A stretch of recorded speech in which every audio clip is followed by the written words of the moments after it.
You're tuned into news across the galaxy where they talk all things LA Galaxy with the Nag Boys. Let's start nagging.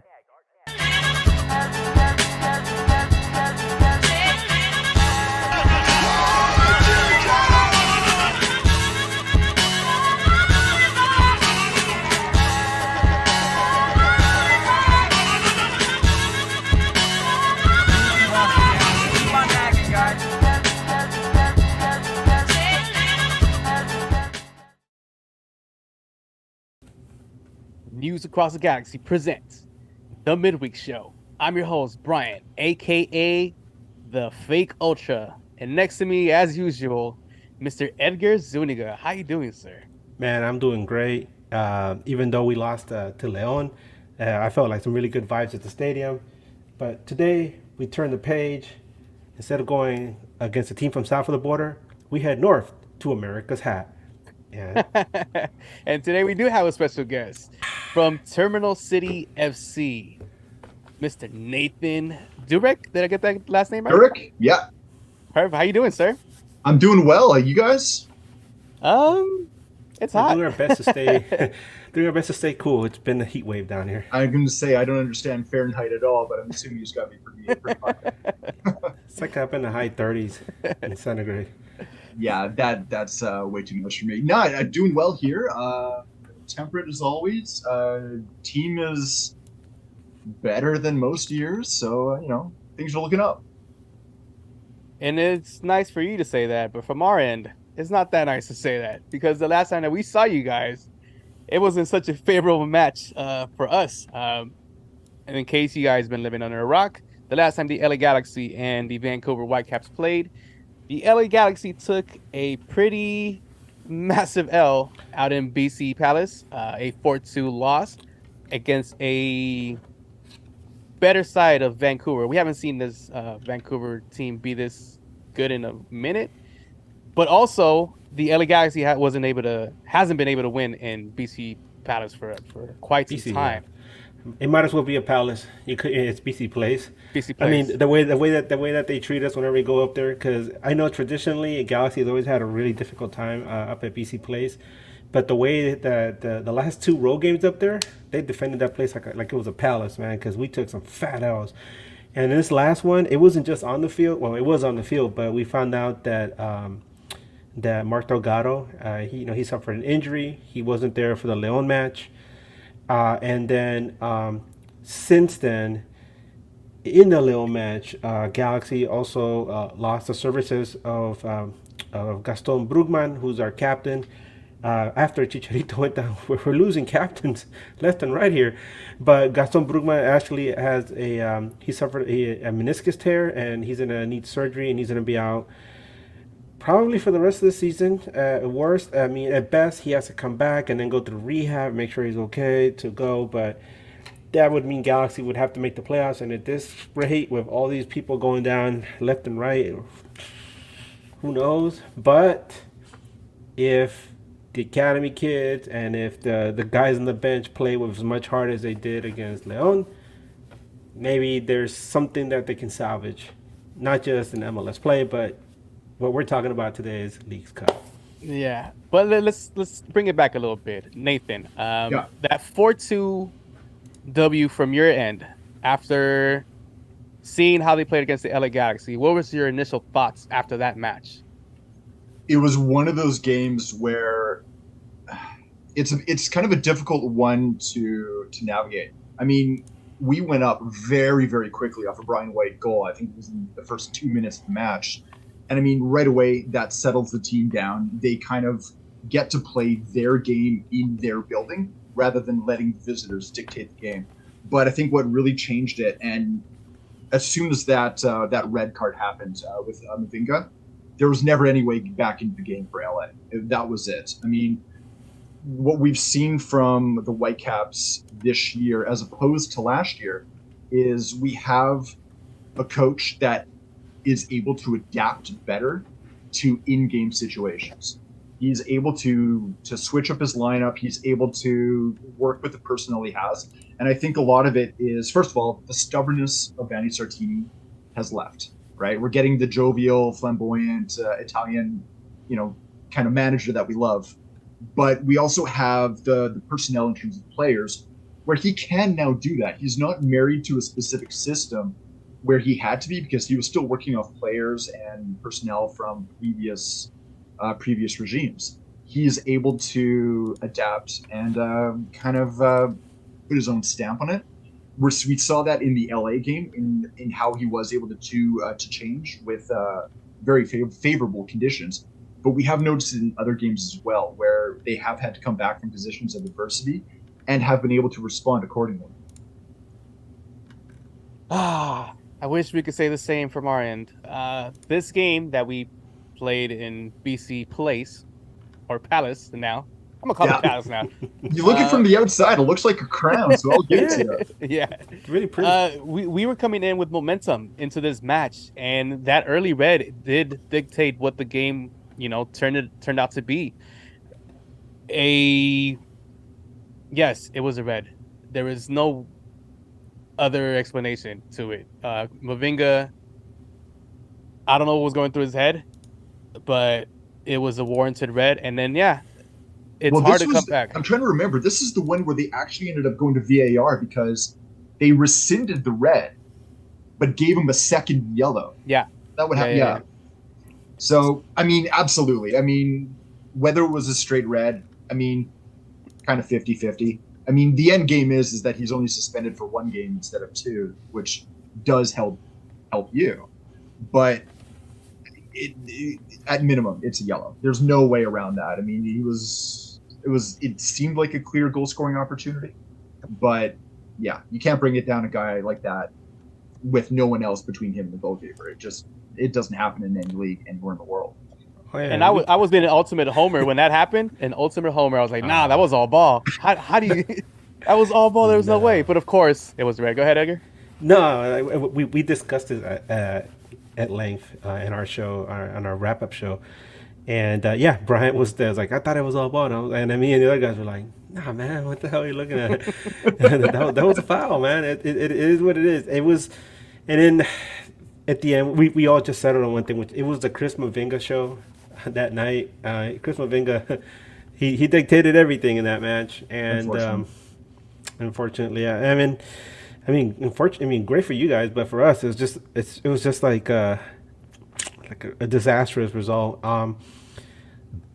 But this is I think where it's tough because it was a bit of a kick in the teeth for you guys. Yeah, because you had been doing quite well over your past four odd matches, right? Seven actually. Seven matches. There you go. Like you were starting to kind of get over that hurdle, especially of these serious injuries. I know you guys went through under a pretty sizable transition in key positions, and you kind of have to bleed those players in. You hope by half a season, they picked up pace with the rest of the squad. You were moving in the right direction, so you kind of have to ask yourself: does the League's Cup come at the right time for LA Galaxy? Right. That's exactly what I was headed to. Was like, the team's doing well, and then boom, here comes Vancouver, right? And then all of a sudden, you don't have time to really think about it because you got to switch gears and focus on League's Cup, and that's the thing.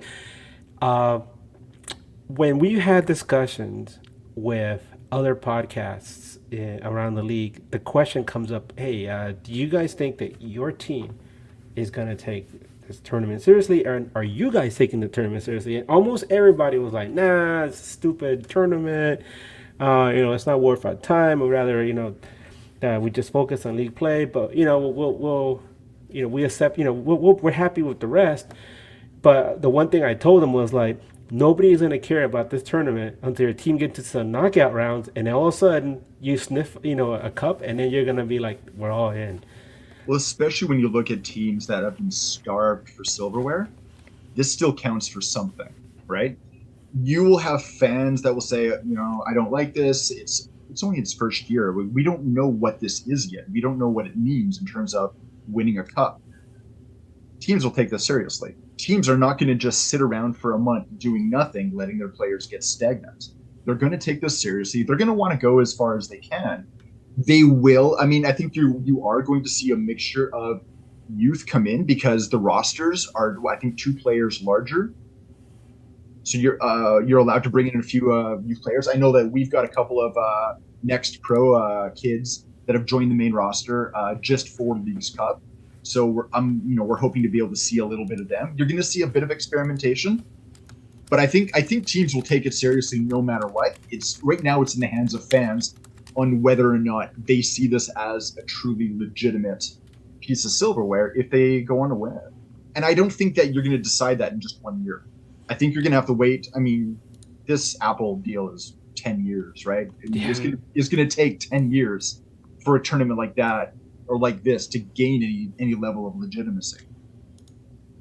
By the way, sorry for the quick pause, Nathan, but we have a super chat on YouTube. And cool. So we're going to give a big shout out to Marquitos Kunbur. I hope I said it right. But hey, thank you so much for supporting us. $9.99 in super chat.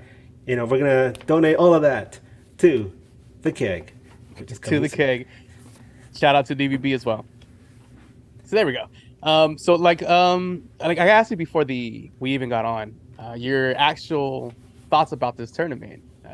I know you had some thoughts about that. Can you expand on that? My thoughts. I mean, it's kind of funny we're talking about the difference between how a club might take it and how a fan might take it. I'm definitely a fan. So right now, I'm not taking it seriously.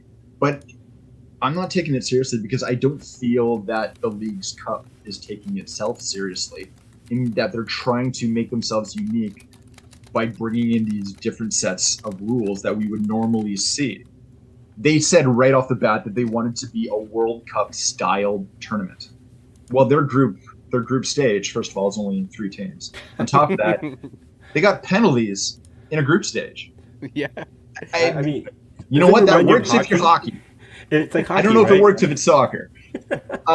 There's things that they've done that just make you pause and wonder, how much thought did you actually put into this process? Or did you put all your thought into designing an interesting cup that you can turn around? So I'm not there yet. I'm going to be very, very interested to see how long this tournament survives. If it survives, say, past 5, 7, if it makes to the full 10 years of this current Apple deal. Mm-hmm. I don't know. I'm not there yet, and I don't think we've seen the end product of what it looks like yet. I think what we're seeing right now is just a test case. I think the tournament will evolve and change. I hope it does, because that will show that they're trying to work out any sort of kinks that they found that might exist in these first couple of years. The other thing it needs to do is, if you're going to be a truly legitimate tournament between 2 different leagues, you got to play games in the countries of those leagues. There's no games in Mexico. Yeah. To me, this is like CONCACAF throwing every single CONCACAF style tournament into the United States, and every other country is going, well, you know what? We've got pitches too. Yeah, we might not have the same pitches. We may not have as many, but if you want to be a truly, multi-nation tournament, you got to play in multiple nations. This is something that was brought up by Karina of the Lions Den podcast. Mm-hmm. She said, and not only her. I mean, I've seen other pundits, Liga MX pundits, bring up the same thing. It's like, hey, you want us to take this tournament seriously, but you're having all the games either in the U.S. or in Canada. Why not, toss us a bone here? And my thinking was like, there's going to be a World Cup in our region in the next few years. This is like not just an opportunity to make Leagues Cup grow, but also kind of see how the infrastructure is set up already for those cities that are going to be hosting World Cup games, not just in the U.S., but in Canada and in Mexico. So why don't we do something about that? I'm sure that some people, like in MLS, a lot of people are like, it's a stupid tournament, coming up to break up, the league play. But I'm sure some people in Liga MX are probably like, this is dumb, we just started our season and now we got to play this stupid tournament. But there's some people that are going to be curious, and they're going to want to go down to the stadium to watch a game, especially if you have a game in Azteca Stadium. I forgot the stadium where Cruz Azul plays. They used to play at Azteca, but Cruz Azul is playing a home game, right? And all of a sudden, who comes into town, right? The Miami Sound Machine. right, with Leo Messi, and wherever the hell he goes, that's gonna sell out like crazy. So, um, and it's not just Messi. I mean, there's other teams in this league that I think would go down in Mexico and draw a good crowd. Um, and that's where I think the tournament lacks a little bit of legitimacy. The other thing is, like you said, I feel like they were thinking about the knockout rounds, but they didn't really give a lot of thought to how the first round was going to be, because 3 teams round robin, that doesn't really work very well, and like in a tournament like this. The other thing is, because it is only what 2 matches, and then you got to have a winner some way somehow, and then you got the hockey rules, right, with the shootouts and the 2 points, and the draw loss, whatever. I mean, you get the draw, you get the points for the draw. It's really weird. So It seems like something that was made to be uniquely North America, right? yeah, definitely. And fine, I get that, but I don't think it was necessary. And when I say uniquely North American, I mean Canadian, United States, not Mexico. This tournament kind of uses Liga MX almost as an afterthought. And I think, especially if I was a fan of a Mexican club in Mexico, I have absolutely no reason to care about this tournament. And which is the opposite that Lewis from the Lions Dead podcast Really? told us. Yeah, he was actually very excited for this type of tournament because it gives him a chance to compete in the Champions League, which in Mexico they take that seriously because a win there takes you to the World Cup of Clubs, where you can showcase your league and your players from where you're from. And in his case, it's that they do take it serious. In my case, I dislike this tournament from the get-go. One, knowing how the roster rules are in this country, in this league, it kind of handicaps us to actually compete with deep rosters. In particular, the LA Galaxy. We have a squad full of injuries, and we're expected to go into this Leagues Cup and compete. And it's not just us. I'm pretty sure there's a lot of MLS teams that are, they're all in the ER. And how are they supposed to compete? Another thing is, right now that Messi has to come to MLS, I think this is just going to be a tournament to be catered to him. And this could be one of those tournaments where they kind of like they did with the World Cup and kind of give it to him because you want to showcase Messi on this side of the earth. I don't know. I think they're going to run into somebody eventually that's going to take them out. But piggybacking off what both of you guys said, and it's conversation that we were having earlier regarding the tournament is, oh my God, I lost my train of thought. Look at that. That's how you know we're live. I lost my train of thought. I was thinking so much about the setup, I forgot about it. But you know what? I will talk about what you were talking here, Brian, especially when it comes to the injuries. I mean, yes, Liga MX and MLS are at 2 very different parts of their season. I mean, MX, they played 3 games in the Apertura, and then they're already into a brand new tournament. I mean, they've barely even had a sniff of their own league. We're getting close to that 2/3 almost finished. Transfer windows getting ready to be closed.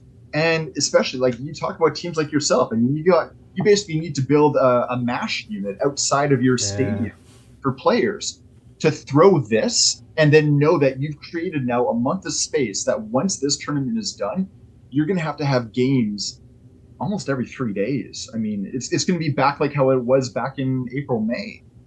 The body just can't take that. I mean, you're asking a lot of these players already. Shortening the season by a month, it just compounds it. And go ahead. I just remembered what I was going to say was, I saw a video earlier today. It's this guy who's like, he runs like a site that covers Liga MX, and he does it in a comical fashion. Like he's a cartoonist, and he has little cartoons for all the different teams, and he has them like in reality situations where they all converse with each other. And he did one about the tournament, right, the Leagues Cup. And in it, he asked the question, like, how good really is Liga MX versus MLS? And he's like, a lot of Liga MX fans are shocked right now because, for the most part, Liga MX teams are getting smashed by MLS teams. And that's why like I was saying earlier, like what we were discussing before we came on was like, you have, people have that idea that Liga MX is way better than MLS because their best teams are usually much better than our best teams. Yeah, Club America, Monterrey, Tigres, Chivas whenever they want to be good. Those teams are they're traditionally some of the better teams in Mexico, and even Leon now, right? I know I should mention it before Karina and Lewis come after me. But these are all good teams that are in that upper echelon. They play against some of our teams, and they usually win.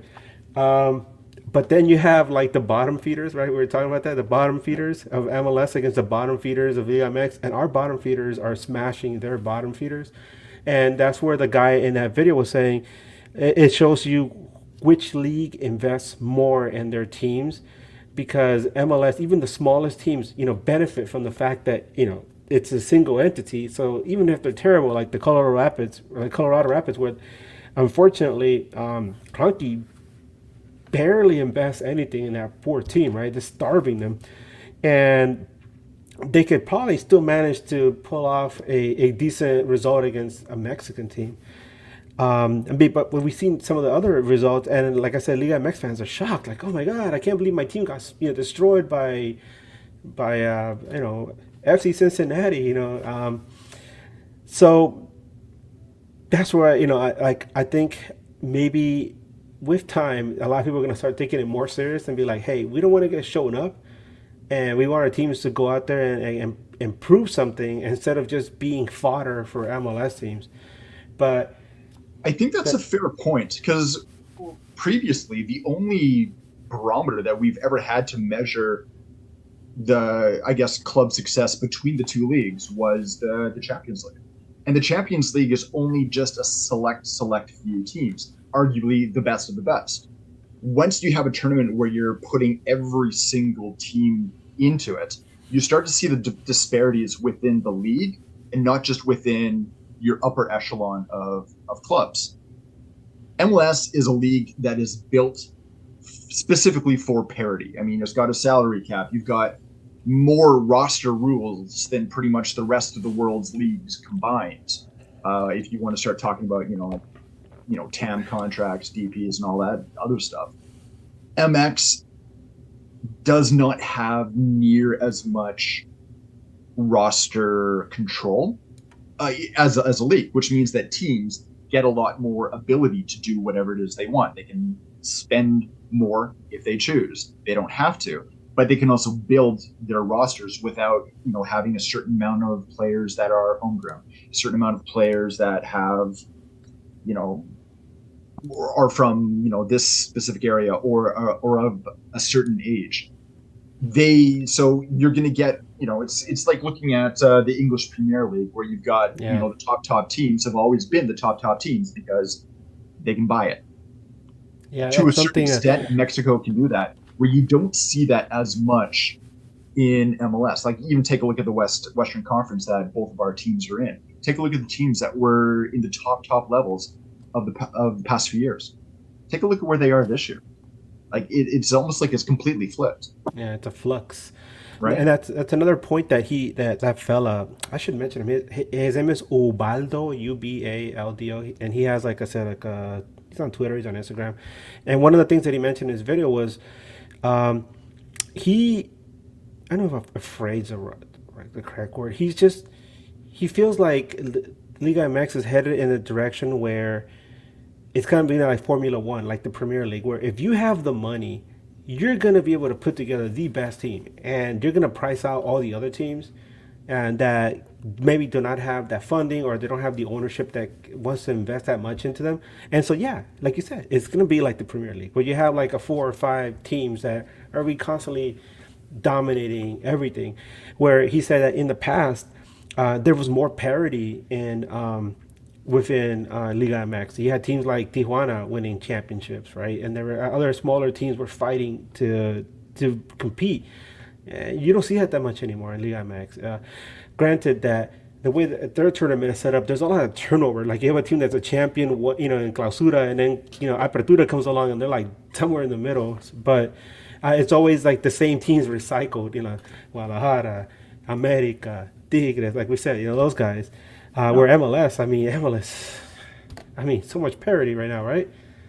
MLS is all over the place. I mean, it's not that often that you see back-to-back championships. It's not that often that you see what we would consider like a North American club dynasty. If anything, you might see a team that's hitting those top levels for 4 or 5 seasons, but they're not going to be winning all of those. And then once those are done, it's almost like they have to go through a rebuild phase. I mean, it's different than other leagues, Liga MX included, where you can constantly feed the beast, so to speak, right? You keep putting in money, you keep developing, you have your club, not only a first team, but all the way down to, like young kids in academies, and you're constantly bringing them up. You don't have to build off different structures like through a draft or through college systems. You always have that pipeline. But see, that's what I love about money to feed it, you can do it. That's what I love about MLS, though, that parity. It's not always the same champion, and it makes the league interesting because you get to either cheer or cry, and it's one year you cheer, one year you cry, and that's the type of exciting league that keeps your interest. That's what people want to watch. You don't want to just see one team dominate. You don't want to just see Man City win for like 10 straight years. Bayern. That's boring. Well, I think it's also interesting because it takes a lot more work to build a cohesive roster in MLS. Mm-hmm. And if you have a very savvy, head coach or a scouting recruitment department, a sporting director, and they are able to understand the intricacies of those rules, they can do some pretty amazing things with players that you wouldn't expect. MLS is about building a squad. It's not about like other leagues where it's get your superstars and then put a bunch of guys around them. In MLS, you have to have a squad. Yeah. It's nice, right? Yeah, I was just listening to one of the Atlanta podcasts, Scarves and I think it's Scarves and Spikes, I think it's called, and they were going nuts. They were having like a panic attack because they're like, how did we go from winning an MLS Cup in 2017 and winning the the champion cup, whatever, and look at us now. we're like Messi's plaything. This is embarrassing. This is horrible. What happened to our club? And I mean, damn, it's true. I mean, they were so good that year. They looked indomitable, and they have quickly. Yeah, they peaked and then they just went boom and just fell off a cliff.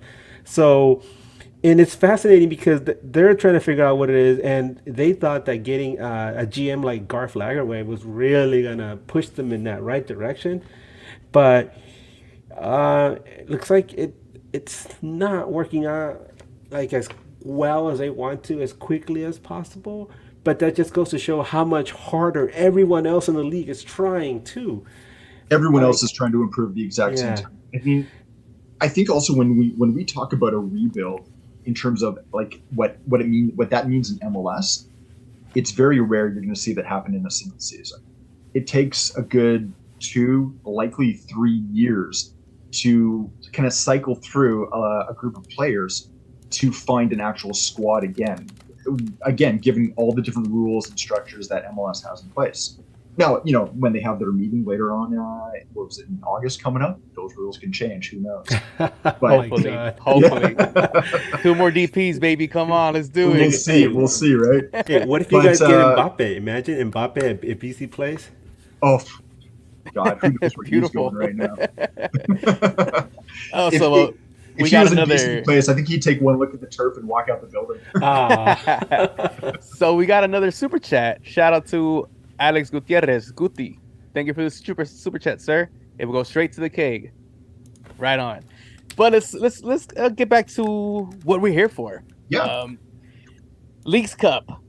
Vancouver took on Leon last game, and it was a wild finish.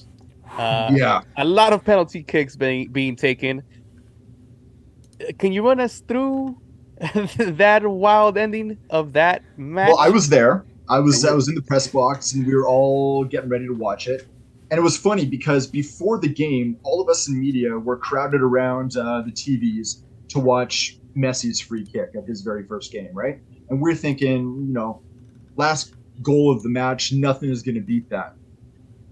I have seen amazing free kicks before. I have never seen penalties go to 19 rounds. I think someone actually looked it up, and I don't know if this is official yet, but I think it's the third longest penalty kicks in global football. I think the record, it was 38 or 39, 38 kicks. I think the record was 54. So, there's a ways to go, but it was at the point where you're just there for the spectacle. You almost don't even care who wins anymore. You're just there because it's just insane to watch. We had an amazing group of traveling fans from Mexico, Club Leon, that they elevated the atmosphere in the building. And it was like that back and forth that you see if you're watching, a match somewhere in Europe or South America, where this feels like all of a sudden like you're actually in the environment of what this should be. This is a true soccer stadium, and they continued that right throughout the penalty kicks. I don't think I'll ever see anything like that again. I feel horrible that it ended just because Luis Martins hit a post. The exact same post that he hit earlier in the game with a beautiful shot about 30 yards that went through everyone and, of course, didn't beat the post. But, all in all, it was a fantastic match to watch. I think what it did is, even though the Whitecaps lost, they got a point out of it from arguably the team that won the Champions League. Arguably, this is supposed to be the best team in North America. And they took them right up to, the nth minute. Yeah.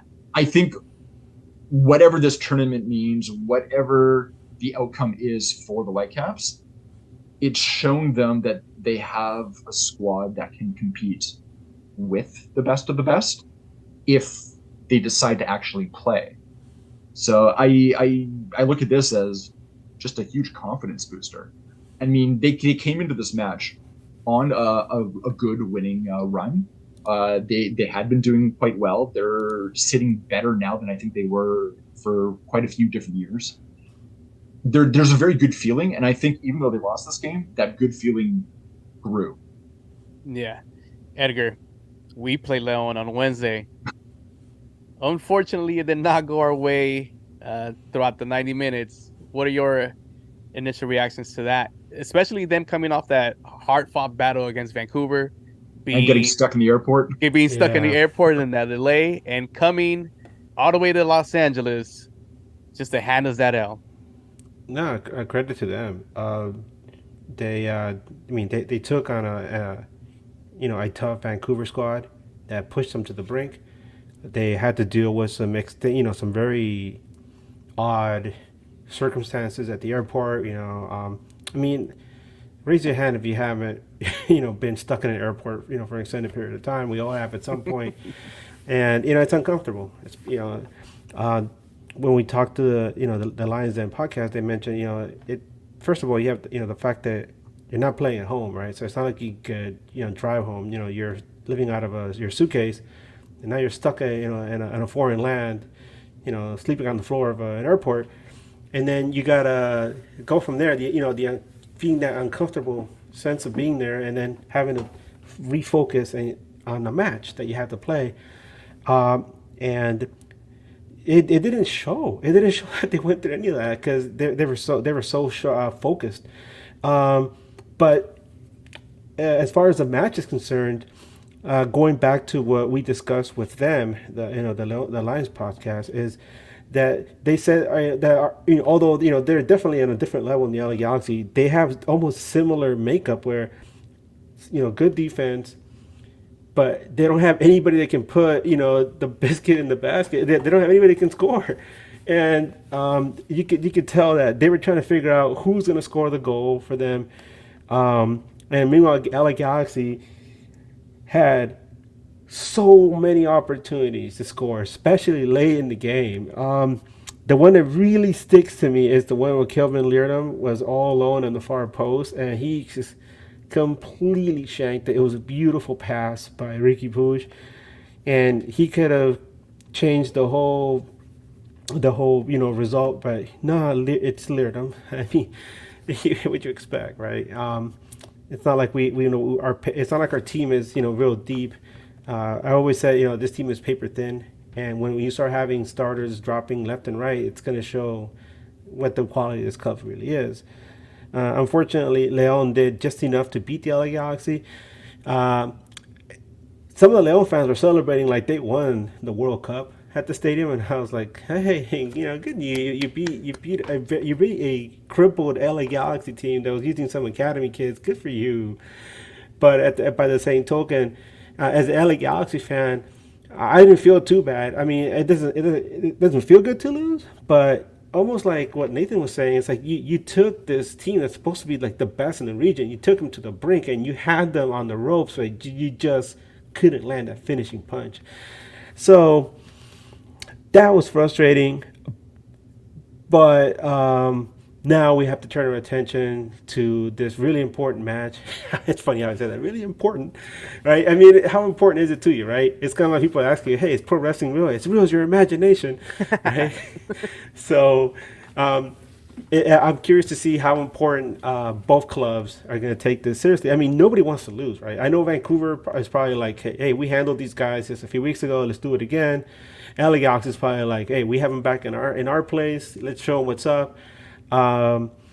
So that's where I'm really curious to see, like, how is this going to play out? Obviously, we don't have Gaston Brugman anymore. He's such an important part of this team. Galaxy has had so many issues, and with the roster. But there was today, I don't know if you guys, I mean, obviously we know, but I don't know, Nathan, if you heard, Galaxy picked up a center back. It did, yeah. Japanese international center back, Maya Yoshida, has come with the Galaxy. He's 35 years old, 127 caps with the Japanese national team. He played at the World Cup, formerly with Southampton and Schalke. So it's almost similar to Martin Cáceres, who was one of our center backs that was paired with all the young guys we have in our defense. Because our defense is all youngsters, 23 and younger, and then you had like the older statesman and Martin Cáceres, who unfortunately he broke his kneecap, right? I think that's what it was, right, Brian? Mm-hmm. And so he's out for the season. And that's where you saw Mavinga. That's why you saw Mavinga show up, and he was, very, very kind. He remembered his time in Canada, and he was like, "Let me give you some gifts." We'll remember him too. Trust me. he left a great present for us. He's like, "I come bearing gifts." Yeah. So Galaxy's like, enough of this guy. Let's get somebody who knows what they're doing. And so they brought in Maya Yoshida. Hopefully it works out for us.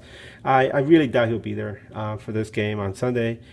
Well, we never know. You might be surprised. You might show up in the second half and score a pair of goals like Zlatan, and lead us to victory. Not too sure how the registration works with League Cup. Can you do late registration of players?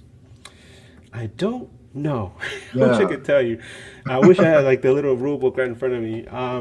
But it just goes to show how this team is doing its best to not only plug some holes, but circumvent the mess left by Chris Klein, former president, and the international transfer ban that we had for the summer, which thankfully is going to be ending soon, and hopefully things start to get better for us. But you could tell it's hurt because in the past, when Galaxy has had injuries like this, they've been able to find somebody, even if it isn't like a big name, just find somebody who can come in and be serviceable and give you a decent performance towards the end of the season.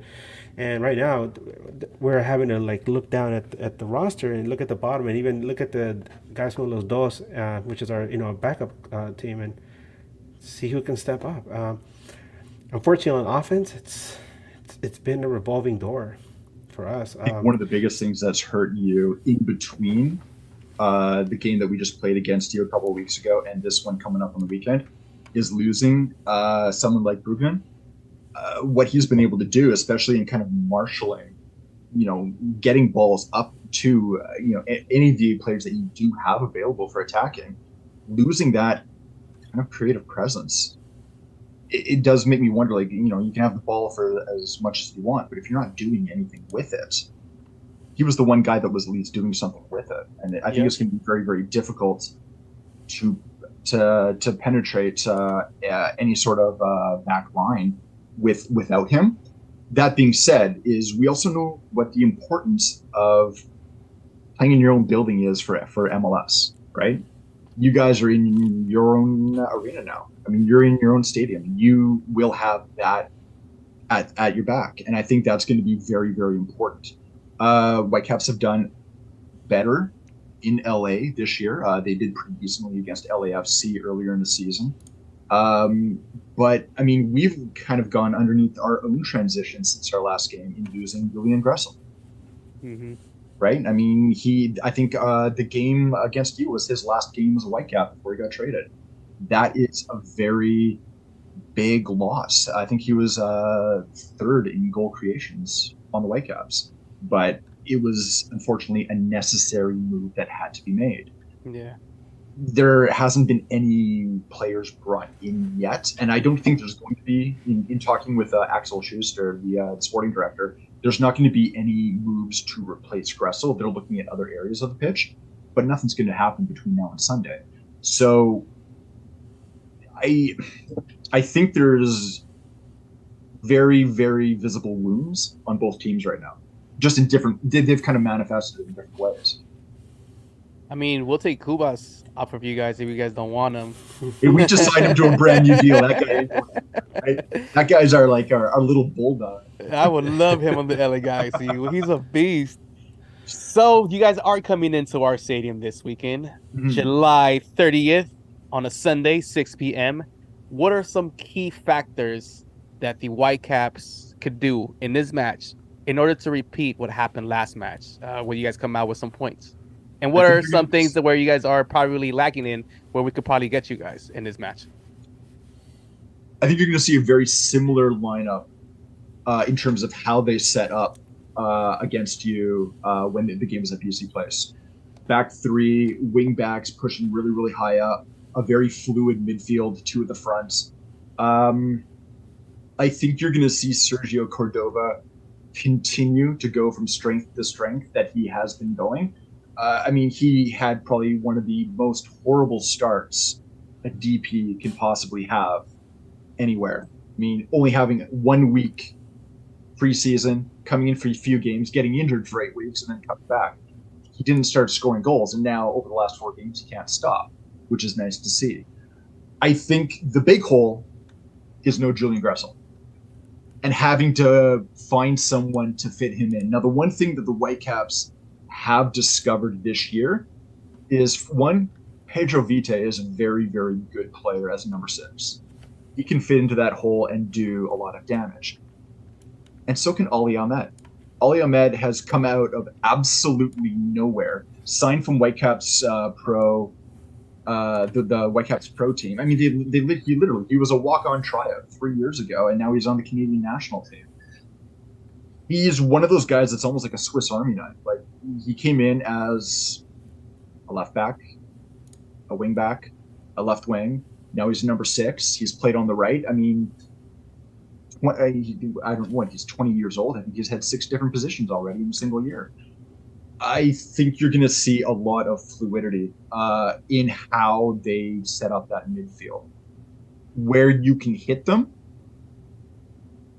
is depending on who you play, but on your left side of the pitch. I think the Whitecaps are a little bit weak on the right now. They have been trying Sebastian Berhalter as a wingback over the past couple of games, and it's done okay. But that's not a natural position for him. And we have seen at times he struggles with trying to figure out how to get up to the pace of play. I mean, this guy is a classic defensive midfielder. He's a great understudy for someone like Andreas Kubas, who we were just talking about. And sometimes I say I almost feel bad for Berhalter, because I think on any other MLS team, he could actually get a lot more minutes if he wasn't behind someone like Andreas Kubas, in the depth chart. If you can figure out how to kind of catch him flat-footed, he is an area to exploit.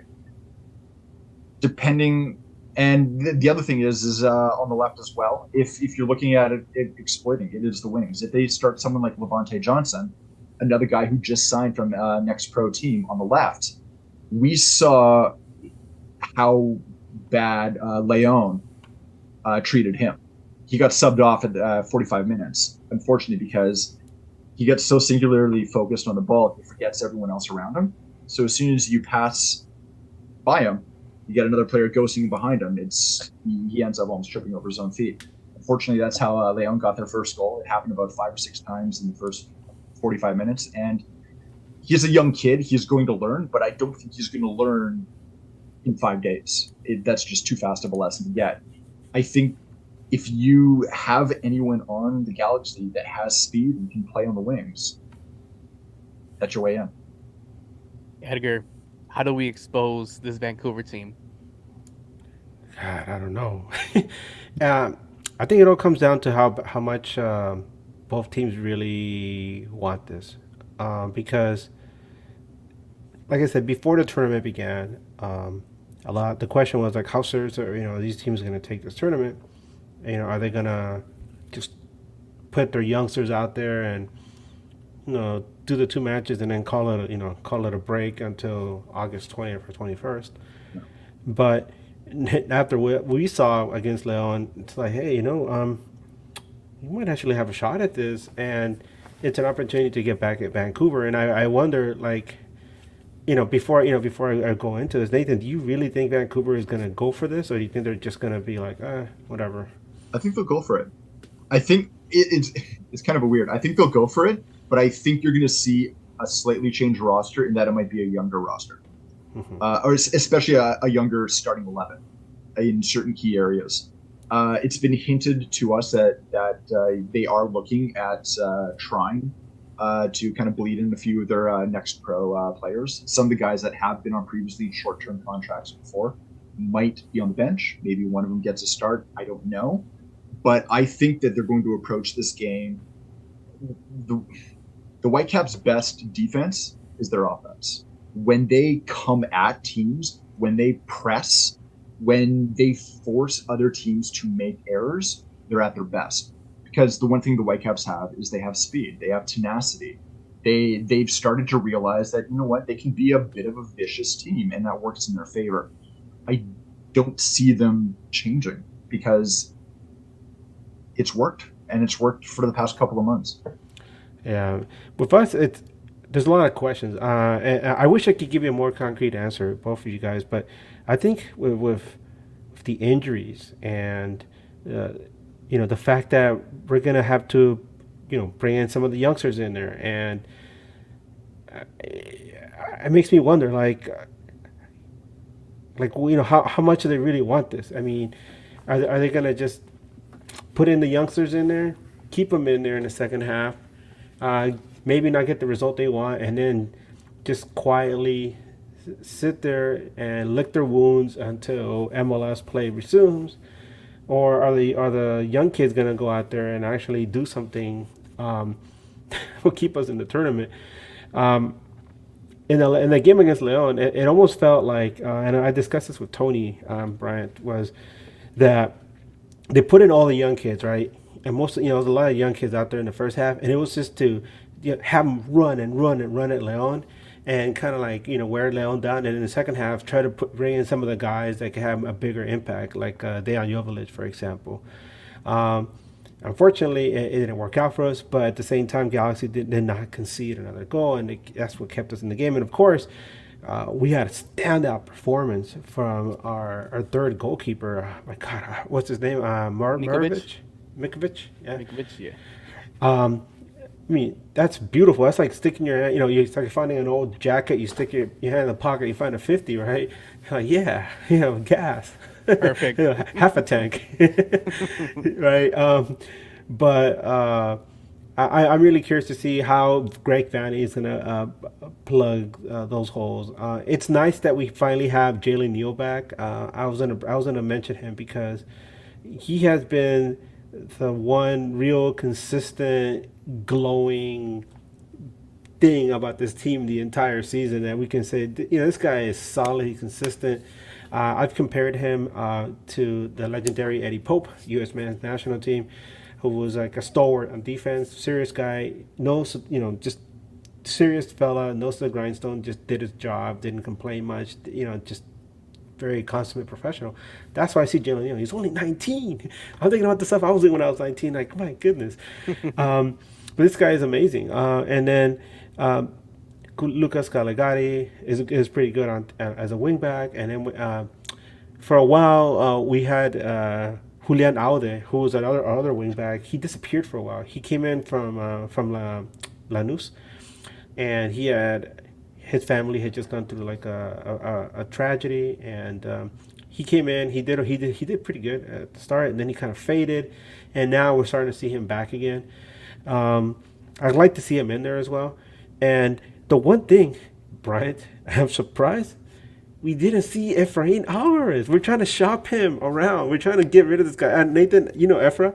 Oh yeah. We call him Chicky Nuggies, man, because it looks like he swings by the McDonald's on the way home after every game, right? But we've been trying to shop this your guy own version around. of Eden Hazard, right? Oh my God. No, I think a year ago, Chivas Guadalajara really wanted him, and Galaxy was like, no. And man, in retrospect, they should have just given it to him right there. Should But I was shocked that he did not see any play time in this tournament. Maybe we'll see him step on the field against Vancouver, especially now that there's another hole in the midfield.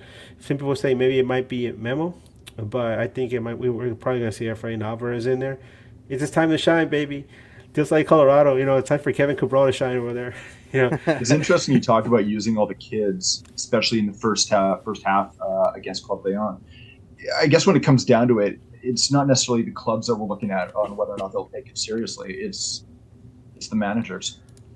Will Greg Vanney take this seriously? Is he going to take this tournament seriously, knowing where, the problems that are going on with the Galaxy, the injury issues that are going on, knowing that he's playing the Whitecaps, a team that, they have just lost. Maybe they just want to win for bragging rights. Or is he going to look at this tournament as a whole and go, you know what? I got 2-3 weeks where I can just get everyone healthy again. Maybe that's the thing I want to do. What's the priority for him, looking at his squad and looking at, say, the last third of the MLS season going forward after those?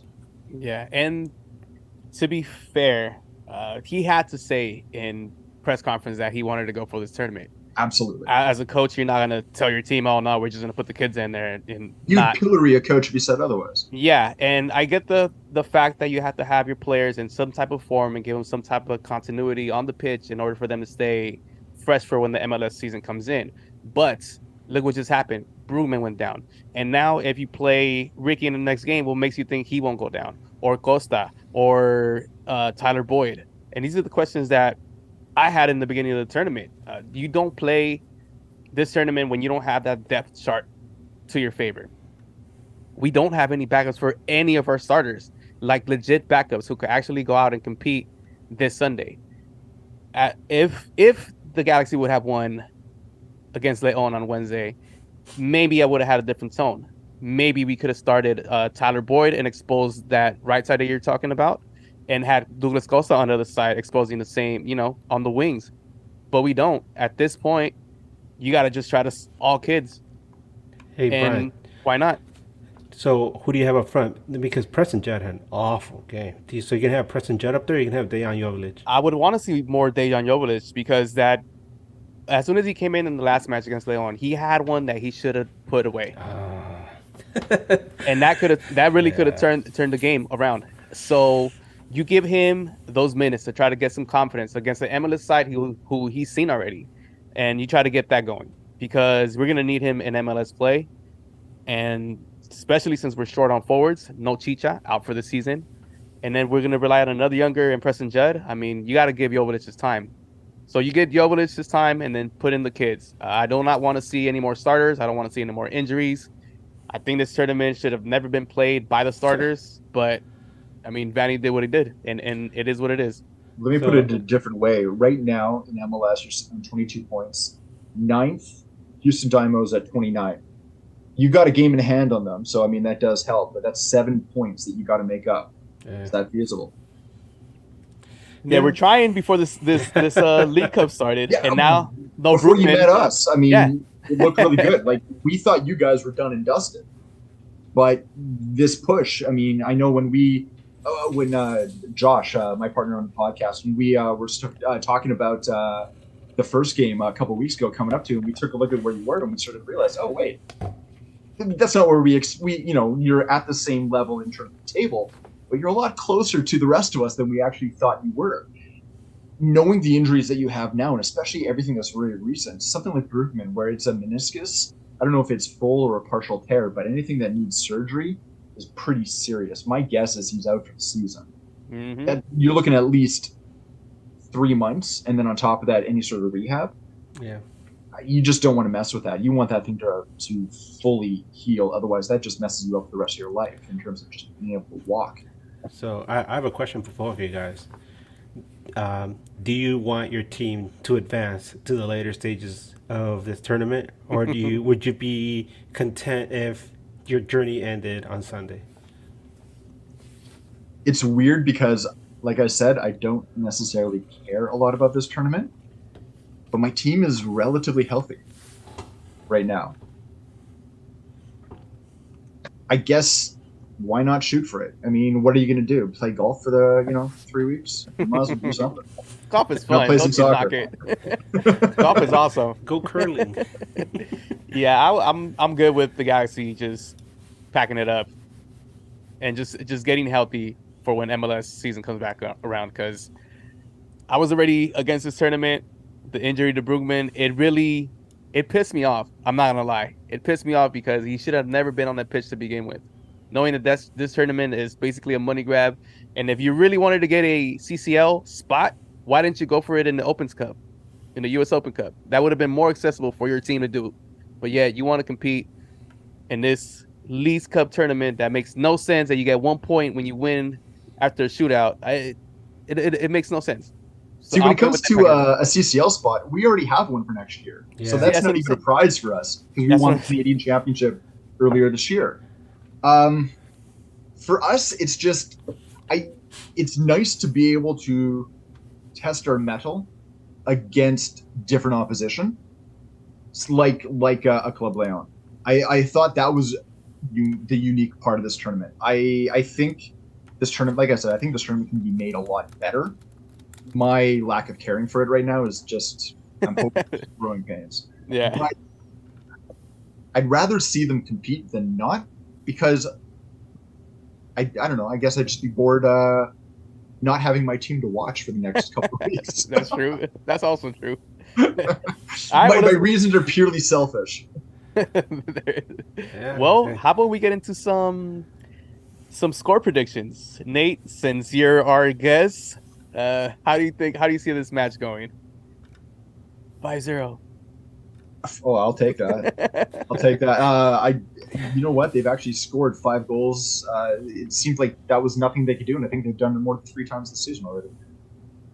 We beat Montreal 6-something. Wow. I'm going to go 3-1. It could be a 3-2, and that's just because I don't know who the Whitecaps are going to play in net. Something tells me that Takaoka might get a bit of a rest, and we might see one of the backups in net just to give him a shot. Nothing against them. It's just that they just don't have the time. They haven't played MLS really at all.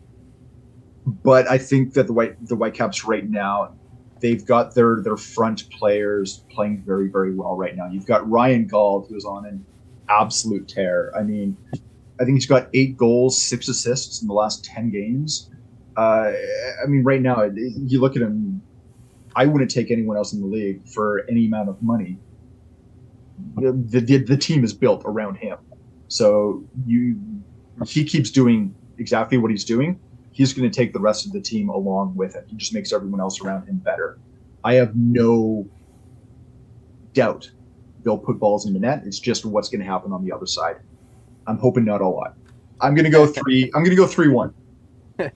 Ryan Gauld, I have him in my fantasy. That's how I know he's good. He gives me a lot of points. Keep him there, right? Yeah. Edgar, same question. Before I go in there, a question for you, Nate. Yeah. How do you feel about Takaoka? Because I remember when he first joined the team, I was curious to see how he would perform for the Whitecaps, And have you been satisfied with him so far? Been a bit of a tale of two halves. He came in and did very, very well, and then he went on he almost broke the record for longest shutout streak. I think he ended up going for, I think it was almost like 450 minutes or something like that. Wow.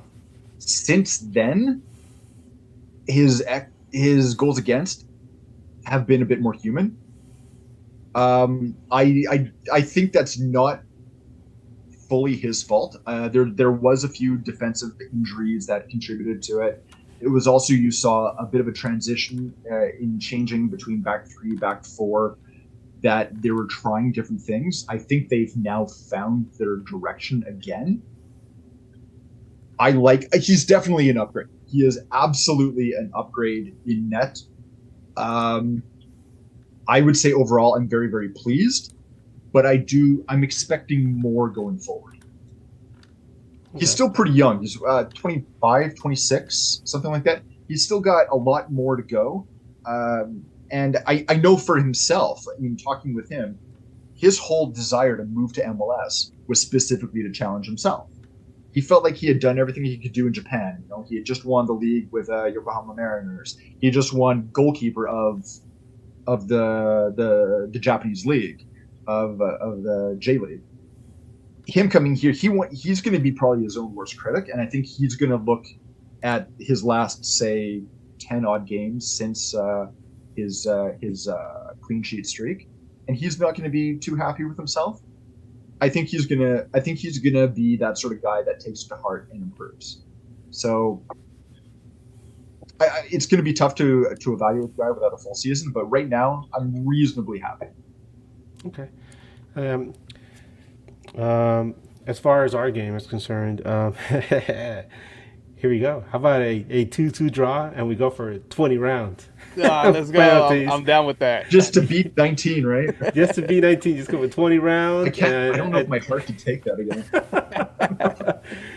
And and in the end, it's Takoaka versus what's his name again? Vikovic.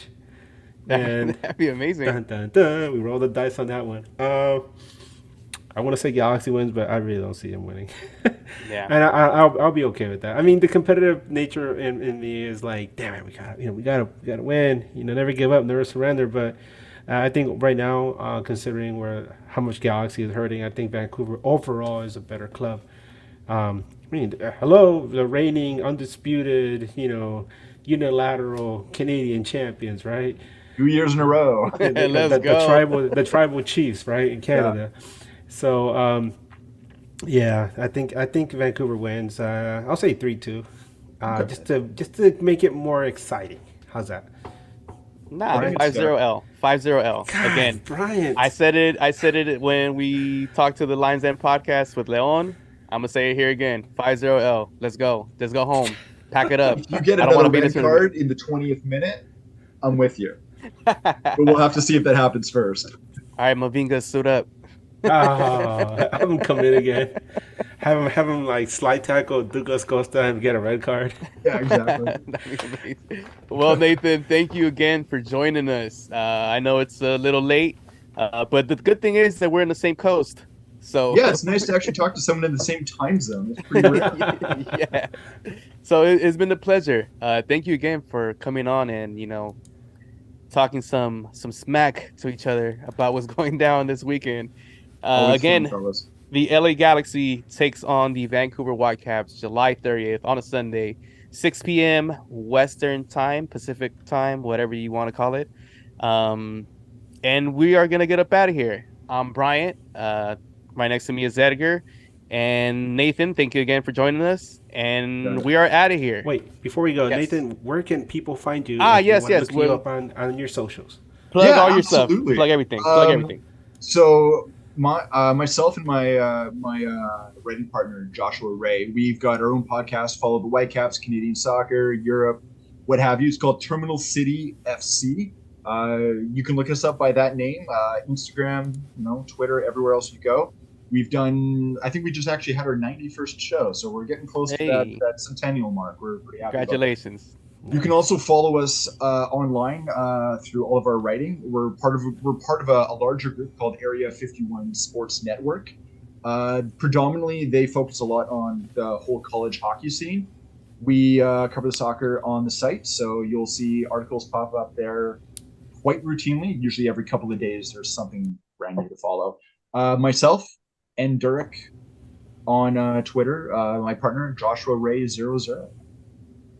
Cool. Edgar, where can they find you? You can find me on Twitter as Edgar Nags, and I want to say thank you to Finn, our good buddy Finn in Houston, because he's the one who told me about you, Nathan. So for sure, yeah. I remember checking him out. I think we talked about a year ago. Preview the game of that back then.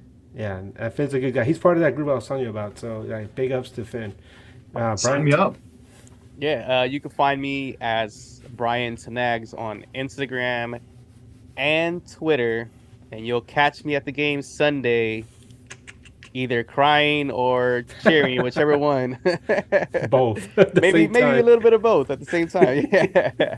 So you guys can find me there. All right, let's get up out of here, guys. From Edgar, Bryant, and Nathan, thank you once again. We are out of here, and as always, keep on nagging. You're tuning in across the galaxy, where they talk all things LA Galaxy with the Nag Boys. Let's start nagging.